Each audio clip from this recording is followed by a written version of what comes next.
राजा पीपा एक धनी राजपूत था और कुछ वर्षों से राजगद्दी पर बैठा था।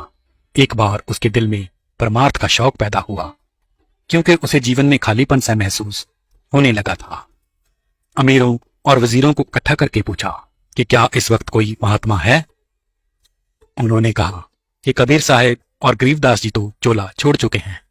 अगर इस वक्त कोई महात्मा है तो जूते गांठने वाला संत रविदास है, जो आपके महलों के पास ही रहता है। अब राजा मन में सोचने लगा कि क्या करूं, परमार्थ भी जरूरी है। अगर खुल्लम खुल्ला चाहता हूं तो राज्य पलट जाएगा, लोग विरुद्ध हो जाएंगे।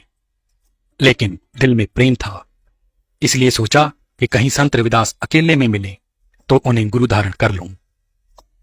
आखिर एक दिन ऐसा मौका आया जब कोई त्योहार था और सारी प्रजा गंगा स्नान के लिए चली गई थी। इधर राजा अकेला था, उधर संत रविदास जी का मोहल्ला सूना था, कोई भी घर पर नहीं था। राजा कर संत रविदास जी के घर गया और अर्ज की, गुरु महाराज मुझे अपना शिष्य बना लो। संत रविदास जी ने चमड़ा भिगोने वाले कुंड में से पानी का एक चुल्लू भरकर राजा की तरफ बढ़ाया और कहा, राजा ले, यह पी ले। राजा ने हाथ आगे करके ले तो लिया, लेकिन चमड़े वाला पानी क्षत्रिय राजपूत और फिर राजा कैसे पीता। खुली आस्तीनों का कुर्ता पहना हुआ था। इधर उधर देखा और पानी बाहों के बीच में गिरा लिया। मन में सोचा कि आज तो बड़ी मुश्किल से बचा हूं। संत रविदास जी ने देखा, लेकिन जबान से कुछ ना कहा। राजा चुपचाप सिर झुकाकर झोपड़ी से बाहर आ गया।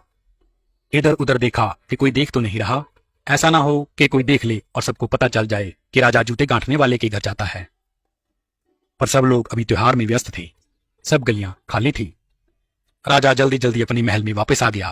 दिल में कहने लगा कि इसने तो आज मुझे चमार बना ही लेना था, मैं बहुत मुश्किल से बचा हूं।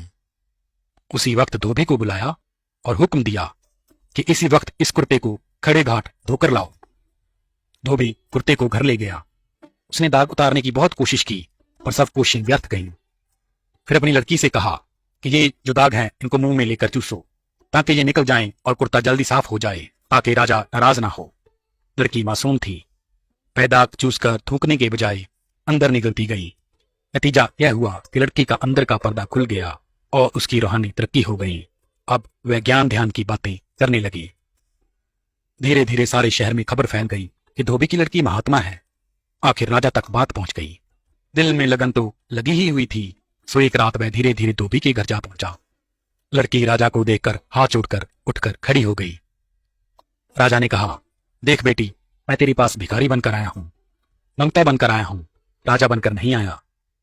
लड़की ने कहा, मैं आपको राजा समझकर नहीं उठी, बल्कि मुझे जो कुछ मिला है आपकी बदौलत मिला है।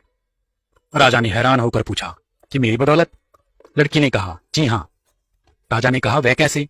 तो लड़की बोली, मुझे जो कुछ मिला है आपके कुर्ते से मिला है, और जो भेद था आपके कुर्ते में था। राजा अब रोता है और अपने आप को कोसता है कि धिक्कार है मेरे राजपाट को, धिक्कार है मेरे क्षत्रिय होने को। छूत छात तेरा बुरा हो, जिसने मुझे परमार्थ से खाली कर दिया। जब ठोकर लगी तो लोक लाज जात पात की परवाह ना करता हुआ सीधा संत रविदास जी के पास पहुंचा और हाथ जोड़कर अर्ज की, गुरुदेव वहीं चरणामृत पिलाओ। संत रविदास जी ने कहा, अब नहीं। जब तू पहली बार आया तो मैंने सोचा कि तू क्षत्रिय राजा होकर मेरे घर आया है, तुझे वह चीज दूं जो कभी नष्ट ना हो। वह कुंड का पानी नहीं था, अमृत था, सचखंड से आया था। मैंने सोचा कि मैं रोज पीता हूं, आज राजा भी पी ले। लेकिन तूने चमड़े का पानी समझकर घृणा की और कुर्ते में गिरा लिया। रविदास जी ने उसे सांत्वना देते हुए कहा, चिंता ना करो, अब मैं तुझे नाम सिमरन का खजाना दूंगा।